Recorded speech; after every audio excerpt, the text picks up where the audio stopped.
ಗಾಡಿಗೆ ಯಾವ ರೀತಿ ಬರುತ್ತೆ ಅದೇ ರೀತಿ ಇದೆ.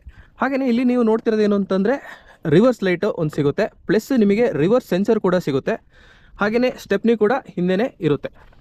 ಇಲ್ಲಿ ನೀವು ನೋಡ್ತಿರ್ಬೋದು ಏನು ಅಂತಂದರೆ ಸೈಲೆನ್ಸರ್ ಸ್ವಲ್ಪ ಹೈಟಲ್ಲಿದೆ, ಏನು ಅಂತಂದರೆ ಒಂದು 2 ಫೀಟ್ ಹೈಟಲ್ಲಿದೆ. ಇದೇನು ಅಂತಂದರೆ ಫಾರ್ ಎಕ್ಸಾಂಪಲ್ಲು ಈಗ ಫ್ಲಡ್ ಇರೋ ಟೈಮಲ್ಲಿ ಮತ್ತು ನೀವು ಹೊಳೆ ದಾಟ್ಸೋತ್ತಿಗೆ ಏನಾದ್ರು ನಿಮ್ಮ ಒಂದು ದಾರಿಲಿ ಸ್ವಲ್ಪ ನೀರು ಜಾಸ್ತಿ ಇದ್ದರೆ ಗಾಡಿನ ಸಲೀಸಾಗಿ ದಾಟಿಸ್ಕೋಬೋದು, ಗಾಡಿ ಆಫ್ ಆಗೋ ಪ್ರಾಬ್ಲಮ್ ಇರಲ್ಲ. ಆ ಒಂದು ಕಾರಣಕ್ಕೆ ಈ ಒಂದು ವೆಹಿಕಲ್ಗೆ ಸೈಲೆನ್ಸರ್ನ ಸ್ವಲ್ಪ ಹೈಟಾಗಿ ಕೊಟ್ಟಿದ್ದಾರೆ. ಕೆಳಗೆ ಈ ಒಂದು ವೆಹಿಕಲ್ನ ಟೇಲ್ ಲ್ಯಾಂಪ್ ಬಂದ್ಬಿಟ್ಟು ಈ ರೀತಿ ಇರುತ್ತೆ. ಇದು ಏನಂತಂದರೆ ನಾರ್ಮಲ್ ಟೇಲ್ ಲ್ಯಾಂಪ್ ಆಗಿರುತ್ತೆ, ಕಂಪ್ಲೀಟ್ಲಿ ಹಾಲೋಜನ್ ಟೇಲ್ ಲ್ಯಾಂಪ್ ಆಗಿರುತ್ತೆ. ಯಾವುದೇ ಒಂದು ಕಮರ್ಷಿಯಲ್ ವೆಹಿಕಲ್ ಇರಲಿ ಸರ್, ಇನ್ನೊಂದು ಇಂಪಾರ್ಟೆಂಟ್ ಆದ ಪಾಯಿಂಟ್ ಯಾವುದಿರುತ್ತೆ ಅಂದರೆ ಟೈರ್ ಸೈಜ್. ಸರ್ ಇದಕ್ಕೆ ಟೈರ್ ಸೈಜ್ ಏನಿದೆ ಸರ್? 12 ಇಂಚ್ ಟೈರ್ ಇದೆ ಸರ್ ಇದಕ್ಕೆ. ಓಕೆ, ರೇರ್ ಸೈಡ್ ಕೂಡ 12 ಇಂಚ್ ಸೈಡು 12 ಸೈಡ್.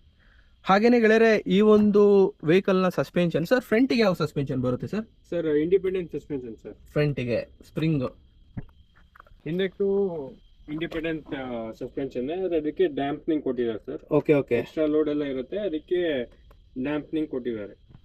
ಅಂದರೆ ಗೆಳೆಯರೆ ಈ ಒಂದು ಸಸ್ಪೆನ್ಷನ್ನ ಸ್ಪೆಷಾಲಿಟಿ ಏನು ಅಂತಂದರೆ ಫಾರ್ ಎಕ್ಸಾಂಪಲ್ ಈಗ ಬ್ಲೇಡ್ ಸಸ್ಪೆನ್ಷನ್ ಹೋದರೆ ಏನು ಅಂತಂದರೆ ಖಾಲಿ ಗಾಡಿ ಓಡಿಸಿದಾಗಲೂ ಅದು ಗುದ್ದುತ್ತೆ, ಗಾಡಿನ ಎತ್ತೆತ್ತಾಗ್ತಾ ಇರುತ್ತೆ. ಆದರೆ ಈ ಒಂದು ಪರ್ಟಿಕ್ಯುಲರ್ ಸಸ್ಪೆನ್ಷನ್ ಏನು ಅಂತಂದರೆ ಖಾಲಿ ಗಾಡಿ ಇದ್ದಾಗಲೂ ಆಮೇಲೆ ಲೋಡ್ ಇದ್ರೂ ಸಮೇತ ಗಾಡಿ ಬಂದ್ಬಿಟ್ಟು ಸ್ಮೂತಾಗೇ ಇರುತ್ತೆ. ಗಾಡಿ ತುಂಬ